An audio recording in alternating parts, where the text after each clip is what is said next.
Now, in another matter, last week in my hometown of Louisville, I sat down with law enforcement officials and local leaders to discuss our skyrocketing rate of violent crime. The participants came from a wide variety of backgrounds, but everybody agreed that murders, shootings, robberies, carjackings, and overdoses are simply out of control. Louisville recorded 188 homicides in 2021, an all-time record. 24 of the victims were children. Just recently, an anti-gun, anti-police activist made national headlines when he tried to assassinate a Jewish Democratic Louisville mayoral candidate.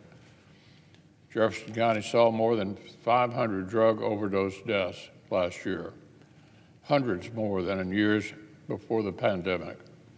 These problems are literally overwhelming the city's coroners. One expert I met with said the violent crime has stolen more years of potential life from Louisville than the pandemic. Carjackings are up over 200% in the last 2 years. We now average more than one carjacking every 48 hours. The folks on the ground say they're also seeing non-fatal shootings and gang activity increasing.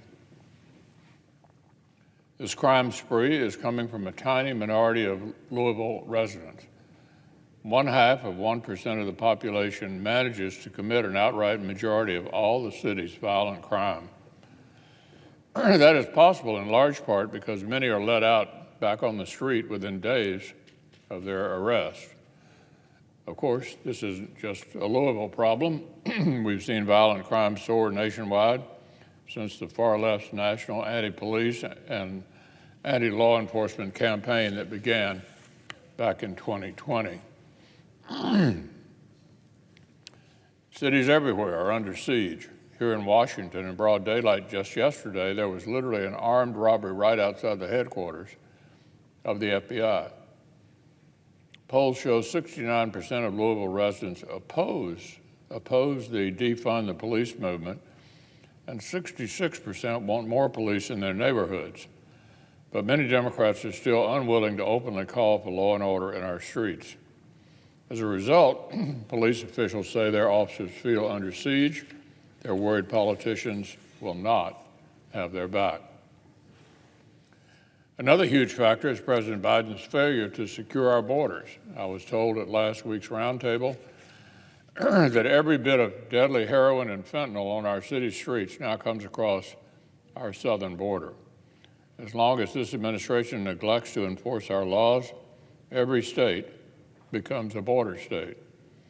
We need to secure the border and stop narcotics flooding our neighborhoods. We need officials at all levels to back the blue, crack down on crime, and reestablish law and order. But the Biden administration gives us just the opposite. They nominated and confirmed a Supreme Court justice who argued that COVID justified early release for every single prisoner in Washington, D.C.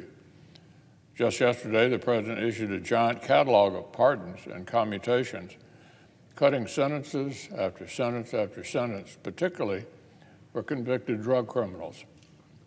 They never miss an opportunity to send the wrong signal. And until federal, state, and local Democrats get with the program, innocent people in Louisville and across the country will continue to suffer.